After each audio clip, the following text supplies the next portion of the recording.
சங்கம் வளர்றதுக்கு அப்படின்னா கொஞ்சம் லேட் ஆகும். அப்படின்னா பாத்தீங்கன்னா உதாரணத்துக்கு ஒரு மூங்கில் மரம் வளர்க்கப்படுது அப்படின்னா அந்த மூங்கில் மரம் சாகுபடி தண்ணி ஊற்றிக்கிட்டே இருக்கும். ஆனா அதுல உள்ள அந்த சின்ன பொருட்கள் வெளியே வராது.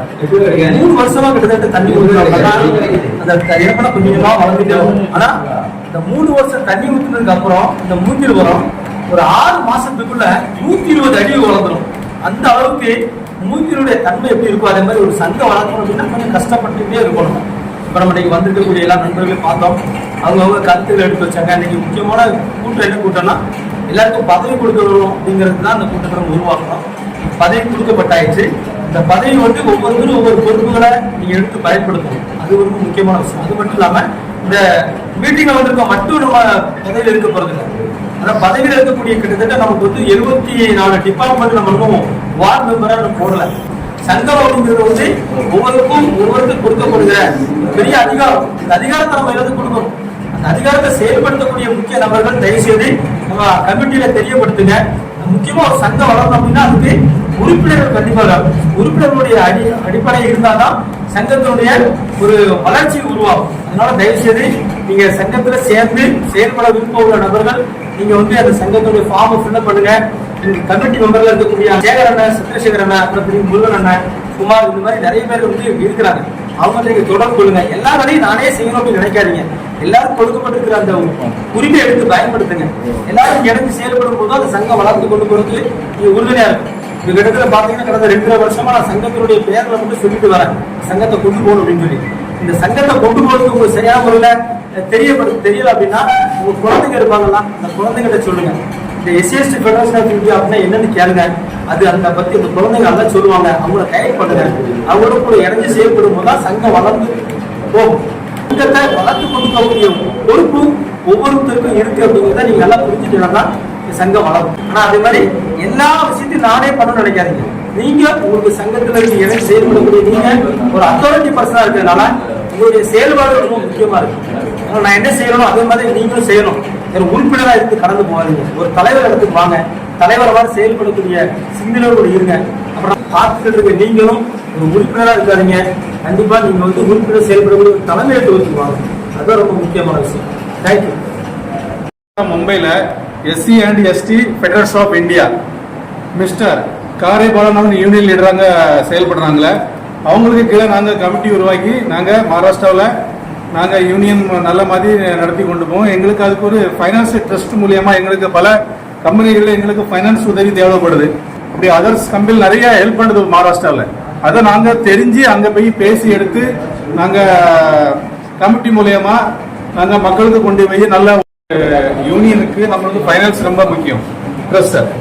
ட்ரெஸ்ஸர்ஸ் சம்பந்தப்பட்ட விஷயம். இப்போ நம்மளுக்கு தெரிஞ்சவங்க நிறைய பேர் பெரிய பெரிய கம்பெனியில் வேலை பார்ப்பாங்க. பெரிய ஆபீசர் வேலை ஒரு கம்பெனில அதுக்கு ஒரு ஃபைனான்ஸ் சம்பந்தப்பட்டது சிஎஸ்ஆர் செக்ஷன் சிஎஸ்ஆர்னா மக்களுக்கு உதவி பண்ணக்கூடியது. ஒரு கம்பெனில இருந்து ஒரு ஃபண்ட் இருக்கும். இப்போ அண்ணன் சொன்ன மாதிரி ஒரு கேப் ஜெமினி, ஒரு அசெஞ்சர்ஸ், ஒரு company central government of India, ஒய்ஜிசி, Indian Oil, Bharat petrol pump, எல்லா கம்பெனிலும் ஒரு ஆபீசர் இருப்பாங்க. அந்த ஃபண்டு சம்பந்தப்பட்டதுக்கு மெயின்ல இருப்பாங்க. அவங்க கிட்ட அந்த ஃபண்டு சம்பந்தப்பட்ட நம்ம அங்க அந்த ஆபீசரை பார்த்து நம்ம போய் நம்ம கமிட்டி மூலமா பேசணும். நாங்க இப்படி ஒரு கமிட்டி இருக்குது, நாங்க அந்த கமிட்டி மூலமா ஏழைகளுக்கு நாங்க SC and ST federation of India இது மூலயமா நம்ம லெட்டர் மூலயமா அந்த ஆபீசரை பார்த்து எடுத்து எங்களுக்கு உதவி பண்றதுக்கு எங்களுக்கு ஒரு 2 லட்சம் 3 லட்சம் நம்ம கேட்போம். அப்போ அவங்க என்ன சொல்லுவாங்க, அவங்களுக்கு ஒரு ஃபண்டு கொடுத்துருப்பாங்க. ஒரு வருஷத்துக்கு நீங்க இவ்வளவுதான் செலவழிக்கணும் அந்த கம்பெனில இருந்து. அப்போ என்னால 50,000 தர முடியும் அப்படின்னு அவங்க செக் போட்டு கொடுப்பாங்க.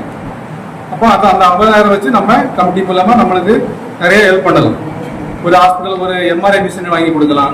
எம்ஆர்ஐ மிஷின் வாங்கி கொடுக்க பல பேர் ஏழைகள் நம்ம நல்ல நன்மைப்படுவாங்க. இப்போ பார்க்க போனா தாரைவெளியே இருக்குது ஹாஸ்பிட்டல், ஒய்ஜிசி தான் வாங்கி கொடுத்தது, oil natural gas corporation of India. ONGC வாங்கி கொடுத்தாங்க, எம்ஆர்ஐ மிஷின் வாங்கி கொடுத்துருக்காங்க. அங்க எம்ஆர்ஐ ஃபீஸ் கம்மி. அதே மாதிரி நம்ம கமிட்டி மூலியமா இப்போ நம்ம கமிட்டி மூலமா நம்ம SC and ST federals of India பேர் வந்துடும். அப்போ இவங்க வாங்கி கொடுத்துருப்பாங்க. இவங்க மூலியமா ஏழை மக்களுக்கு வந்து இப்போ ஒரு 2000 ரூபாய் எடுக்கக்கூடிய இடத்துல 1000 ரூபாய் வாங்குவாங்க. 1000 ரூபாய் வாங்குற இடத்துல 500 ரூபாய் வாங்குவாங்க. ஃபீஸ் கம்மியா இருக்கும். அப்படி நிறைய ஹெல்ப் பண்ணலாம். நன்றி. முக்கியமா ஒரு முழுவதுமா ஒரு சமர்ப்பணத்தோட செய்யணும் அப்படின்னு காரணம் என்ன அப்படின்னா, 3 வருஷமா பாலன் அண்ணன் எனக்கு தெரியும். ஆனா நான் நேர்ல பார்த்தது கிடையாது. போன் மூலமா ஒரு சில மாதங்கள் மாத்திரமே நான் அவர்கிட்ட பேசியிருக்கேன். அவர் படுற பிரயாசம் இது நிமித்தமாக நமக்கு வருகிற ஒரு பலன் ஒண்ணு, நம்ம பணம் சம்பாத்தியம் பண்ணதுக்காகவோ அல்லது நம்மளுடைய காரியங்களை உயர்த்ததுக்காக இல்ல, நம்ம ஒரு கஷ்டப்பட்டவங்க நம்மளே போல கஷ்டப்பட்டவங்களை உயர்த்தணும். அடுத்தால என்ன செய்யணும் அப்படின்னா, அடுத்த காரியங்கள் இதனுடைய எப்படி நம்ம இதை முன்கொண்டு செல்லுவது அப்படின்னு சொல்லி ஒரு சில காரியங்கள். நானும் அவரு நம்ம சேவை சொன்னது போல நானும் ஒரு இடத்துல ஒரு ட்ரெஸ்ஸர். ஆனா எனக்கு தெரியும் ஒரு சில காரியங்கள் எப்படி இதை எடுத்து கொண்டு போனோம் அப்படின்னு. அப்போ அவங்க என்கிட்ட கேட்டாங்க இதை என்ன பண்ணலாம் அப்படின்னு. அப்ப நான் பண்ணணும் அப்படிங்கும்போது நம்ம 4 பேர் 5 பேர் சேர்ந்து அநேக காரியங்கள் கூட ஒண்ணு பண்ண முடியாது. முதல்ல ஒரு கமிட்டி நம்ம உருவாக்கிட்டு இந்த கமிட்டியில இருக்கிறவங்க நம்ம கேட்போம், உங்களால என்ன செய்ய முடியும், நீங்க இருக்கிற இடத்துல ஒரு மீட்டிங்கை உங்களால முதலால ஒரு அரேஞ்ச் பண்ண முடியுமா. ஏன்னா நம்ம இருக்கிறதான இடத்துல ஒரு மீட்டிங் அரேஞ்ச் பண்ணி அந்த இடத்துல ஒரு சிறு கூட்டத்தை நம்ம கூட்டிட்டோம்னு வச்சுடுங்களேன், கூட்டி அவங்களை இதுல கொண்டு நம்பரை சேர்த்து நம்ம காமிக்கணும். முதல்ல என்ன காமிக்கணும் அப்படின்னா, உன்னிட்ட கேட்பான், நம்ம எங்கேயா போய் ஒரு உதவிக்கு போய் நின்று அப்படின்னா கேட்பான், உன்னை என்னப்பா உதவி பண்ண போறோம் அப்படின்னு. நம்ம என்ன ரோட்ல உள்ளவங்களை உடனே காமிக்க முடியாது. நம்ம கிட்ட இருக்கிறவங்களே என்ன பண்றாங்க, ஒரு கஷ்டப்படுறாங்க. அப்ப இவங்களுக்கு இந்த படி இப்படிப்பட்டதான கஷ்டம் இருக்கு, நான் இதுல இது பண்ணணும் அப்படின்னு. இதுக்குதான் முக்கியமாக அப்படின்னா இந்த எஸ்சி எஸ்டி ஃபெடரேஷன் குள்ள நான் ஆன்லைன்ல நான் செக் பண்ணி பார்க்கும்போது இது ஒரு பெரிய ஒரு அத்தாரிட்டி அப்படின்னா ஒரு பெரிய ஒரு அதிகாரம் முடியாது. இந்த அதிகாரம் நமக்கு கொடுக்குறாங்க அப்படின்னா இன்னைக்கு நம்ம தலைவர் செயலாளர் பொருளாளர் அப்படின்னு வேங்கிட்டு வீட்டுல இருக்கிறதுக்கு இது கிடையவே கிடையாது. நம்ம எல்லாரும் வேலை பார்க்கிறோம், இருக்கிறதான இடங்கள்ல என்ன பண்ணோம் அப்படின்னா கரெக்டான அந்தந்த வேலைகளை நம்ம செஞ்சோம் அப்படின்னா தாராளமா அதிகமா வளர்ந்துகிட்டே இருக்கும்.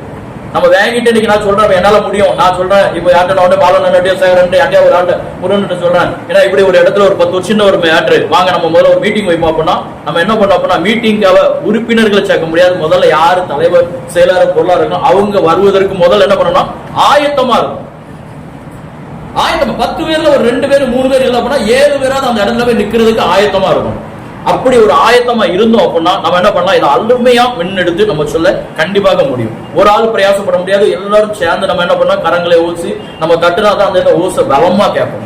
அவங்க சொன்னாங்க எல்லா இடத்துலயும் அந்தந்த இடத்துல மேல உள்ள காரியங்களை அவங்க பார்த்துட்டு இருப்பாங்க. முதல்ல நம்ம கூடுவோம். இதுக்கு பின்னாடி சொல்லியிருக்காங்க 73 பேர் நம்ம இன்னும் ஆயத்தப்படுத்தணும். அந்த 73 பேர் ஆயத்தப்படுத்துறது அப்படின்னா யாராவது தனிப்பட்ட நபரால முடியாது. இப்ப நான் இருக்கிறேன் காந்தவெளியில, நான் இருக்கிற காந்தவல்ல, இப்போ ஒரு சிலர் இருக்கிறீங்க இப்போ இங்க டாராயில, ஒரு சிலர் இருக்கிறாங்க இப்போ அவர் சயன்ல இருக்கிறாங்க முருகன், அவர் இருக்கிறப்பல கோரேகாவில் இருக்கிறாங்க திலக். இப்படி ஒவ்வொரு இடத்துல நம்ம இருக்கிறோம். அந்தந்த இடத்துல என்ன பண்ணணும் அப்படின்னா உறுப்பினர்களை நாம் கண்டிப்பா சேர்க்கணும். சேர்ப்பதற்கு நம்ம என்ன பண்ணோம், 10 பேர் தெரிஞ்ச போது ஒரு சின்ன மீட்டிங் ஆயத்தப்படுத்துங்க. ஒரு சின்ன மீட்டிங் ஆயத்தப்படுத்துங்க ஒரு சண்டே. அடுத்தால அந்த உறுப்பினருடைய காரியங்கள்ல கண்டிப்பா சொல்லியிருக்காங்க, மறுபடியும் சொல்லுவாங்க. 4வது வாரம் கண்டினியூவா கம்பல்சரி இதுல என்ன பண்ணுவாங்க, ஒரு மீட்டிங் ஆயத்தப்படுத்தணும். அதுடைய காரியங்கள் எல்லாம் நம்ம அரேஞ்ச் பண்ணுவோம். நம்ம சொந்தமா ஒரு இடம் வாடகைக்கு ஒரு இடத்த வாங்கி ஆபீஸ் ஓபன் பண்ணி அதெல்லாம் பண்ணுவோம். கொஞ்சம் கொஞ்சமா பண்ணுவோம், சீக்கிரமா முடிஞ்சிடும் அப்படின்னு நான் நினைக்கிறேன். அதுக்குரிய பண்ற விஷயம் அவங்க சொல்லியிருக்காங்க, எப்படி பண்ணணும். முத்துசெல்வன் என்ன சொன்னாங்க, அவங்களும் சொன்னாங்க. நாங்க அன்னைக்கு ஒரு சில நாள் பேசணும் அப்படின்னா எல்லாருமே டிரைவர் வேலை. அதுக்குதான் கேட்கிறாங்க, கேட்கும் போது பதில் சொல்லுங்க. ஒரு குறிப்பிட்ட நாள் தான், ரொம்ப நாள் கிடையாது, ரொம்ப நாள் கிடையாது. இது ரொம்ப நாள் கிடையாது. ஏன்னா ஃபெடரேஷன் நம்ம ஃபர்ஸ்ட் டைம் தான் இந்த மாதிரி யூனியன்ல ஆட் ஆகுது. ரொம்ப டிராவல்ஸில் வேலை பார்த்துட்டு வந்துருக்கோம். ஆனால் யூனியன் பண்ணுவாங்க, ஆனால் எந்த யூனியன்லையுமே நான் சேர மாட்டேன். நார்மலாக நம்ம வேலை உண்டு, என்ன நமக்கு இருக்கோ அதை வாங்கிட்டு போயிட்டு இருப்போம். ஆனால் அது தடவை தான் இந்த மாதிரி யூனியனில் சேர்ந்து நான் வந்திருக்கிறது. பெரும்பாலும் நம்ம யூனியனில் வளரணும் அப்படின்னு சொன்னால் ட்ரெஸ்ஸரில் நான் பெரிய அளவில் ஒன்றும் எனக்கு தெரியாது. ஆனால் எங்கள் சர்ச்சில் கணக்கு வழக்கு பொறுப்பில் என்னை ஒரு கர்த்தருடைய கிருபைனால அந்த பொறுப்பில் நான் இருக்கிறேன். வாங்க வர போக வைக்க போனால் என்ன போது வருதுன்னு சொல்லிட்டு ஒரு சின்ன ஐடியா நமக்கு இருக்குது. ஆனாலும் இந்த பொறுப்பு எனக்கு பொறுத்தவரைக்கும் இது ஒரு பெரிய பொறுப்பு தான் எனக்கு. ஆனாலும் கொஞ்சம் முன்ன பின்ன இருந்தாலும் நீங்கள் அதை சமாளித்து தான் நன்றி கொஞ்சம் பார்த்துக்கணும், சரியா? ரெண்டாவது என்னென்னா, இப்போ நமக்கு மெயினாக ஒன்று மணி பவர் தேவை, ஒன்று மெயின் பவர் தேவை. மணின்னு சொல்ல போனால் இன்ன வரைக்கும் நம்ம எதுவுமே கலெக்ஷன் பண்ணவே இல்லை. கடந்த நாட்களில் கூட பாலன் என்னுடைய அக்கௌண்ட் நம்பரும் என்னுடைய அந்த கூகுள் பேக்குள்ள ஸ்கேனரும் போட்டிருந்தாங்க. ஆனால் யாரும் என்கிட்ட பேசலான்னு நான் ஒரு 6 பேர்கிட்ட பேசினேன். ஒரு 6 பேர்கிட்ட நான் பேசி விசாரிக்கும் போது அவங்களுக்கு எனக்கு ஒரு பாசிட்டிவான பதில் தான் சொன்னாங்க. நீங்கள் பண்ணுங்க பிரதர், நம்ம 1000 ருபீஸ் எடுக்கலாம், இப்போ எல்லாரும் பண்ணலாம் அப்படின்னு சொல்லிட்டு சொன்னாங்க. அதுக்கப்புறம் பாலன் பிரதர் சொன்னாங்க, நம்ம மீட்டிங்கில் பேசும்போது அதை பேசிக்கணும் பிரதர், இப்போ அது இருக்கட்டும் அப்படின்னு சொல்லிட்டாங்க.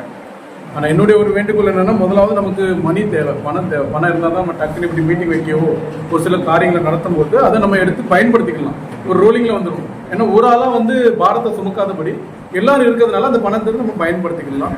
முதலாவது வந்து மணி பவர் தேவைனால அப்போ நம்ம என்ன செய்யணும், முதலாவது இந்த மணி நமக்கு வரதுக்கு வேண்டிய காரியங்களில் நம்ம செயல்படணும். முதலாவது இப்போ நீங்கள் சொல்லலாம் மாதம் மாதம் எவ்வளோ எடுக்கலாம் அப்படின்னு சொல்லிட்டு, 1000 ரூபா தான் கொடுக்கணும்னு கம்பல்சரி கிடையாது. ஒவ்வொருடைய சூழ்நிலைகள் நமக்கு தெரியும். அவங்க வேலை பார்க்குற காரியங்கள், அவங்களுக்கு எவ்வளோ சம்பளம்னு தெரியும். நானும் டிரைவர்னால எனக்கு தெரியும் அந்த காரியங்கள் எல்லாம். இப்போ நீங்கள் சொல்லணும் அதில் எவ்வளோ எடுக்கலாம், மாதம் மாதம் நம்ம எவ்வளோ எடுத்து அதை நம்ம சரிப்படுத்தினா கரெக்டாக இருக்கும் நம்ம ஃபண்டுக்கு வேண்டிய அப்படின்னு சொல்லி. இப்போ நம்ம அப்படி எடுக்கும் பொழுது அது நமக்கு ஒரு பெனிஃபிட்டாக இருக்கும். இன்றைக்கி நம்ம கையிலேருந்து எடுக்கிறோம், நாளைக்கு அது நமக்கு தன்னாலே ரோலிங் ஆகிட்டு போயிட்டே இருக்கும். சரியா? ரெண்டாவது வந்து மேன் பவர். நம்ம இருக்கிற இங்கே ஒவ்வொருவரும் வந்து ஒரு தலைமைத்துவத்துக்குள்ளே போகிறதுக்கு ஆயத்தமாக இருக்கிறோம். அப்போ நம்ம என்ன செய்யணும்னா, நம்மளால் முடிஞ்சது இன்னும் இந்த யூனியனுக்காக ஆட்களை நம்ம சேர்க்கணும். ரெண்டாவது அதே போல் என்னென்னா, நம்ம இந்த யூனியனில் இருக்கிறதுனால முதலாவது ஒரு மனம் தேவை. ஒரு சில வார்த்தைகள் வந்து பேசும் பொழுது ஒரு சிலவங்களுக்கு பிடிக்காது, ஒரு சிலவங்களுக்கு பிடிக்கும். அப்போ அந்த பிடிக்காத வார்த்தை கூட நம்ம ஒரு அன்பா நேக்கா சொல்லும் போது அது வந்து ஒரு ஈஸியா முடிஞ்சு போயிடும்.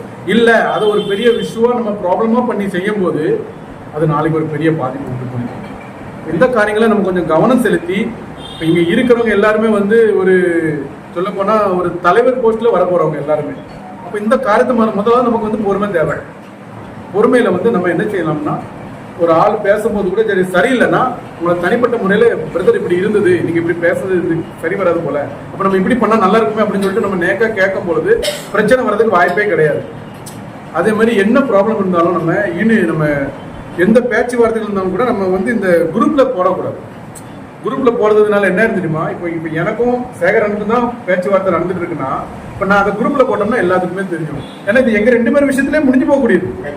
ஆனால் அந்த குரூப்பில் வரும்போது 5 விரல் ஒன்றும் கிடையாது. அடுத்தவங்க இப்போ எல்லாருடைய தாட் வந்து வித்தியாசமா இருக்கும். இப்போ என்னுடைய சிந்தனை ஒண்ணுன்னா உங்களுடைய சிந்தனை வேற, பால் பிரதருடைய சிந்தனை வேற இருக்கும். அப்ப நம்ம அந்த குரூப்ல போடும்போது அவங்களுக்கு ஒரு ஐடியா வித்தியாசமா அவங்க கனெக்ட் பண்ணுவாங்க.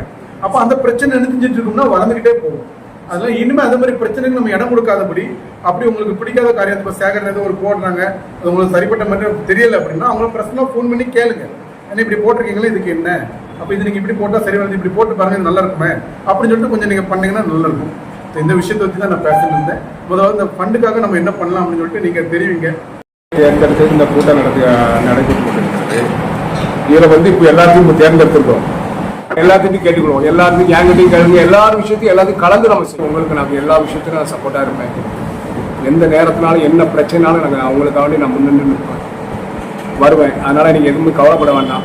ஆனால் நம்ம ஒற்றுமையோட யாருக்கும் எந்த மன வேற்றுமை எதுவுமே இருக்கக்கூடாது. அதே மாதிரி நீங்கள் எல்லாரும் என் கூட இருந்து செயல்படுங்க நான் நம்புகிறேன். அதே மாதிரி நானும் கூட இருந்து உங்களுக்கு நல்ல மாதிரி செயல்படுறேன்.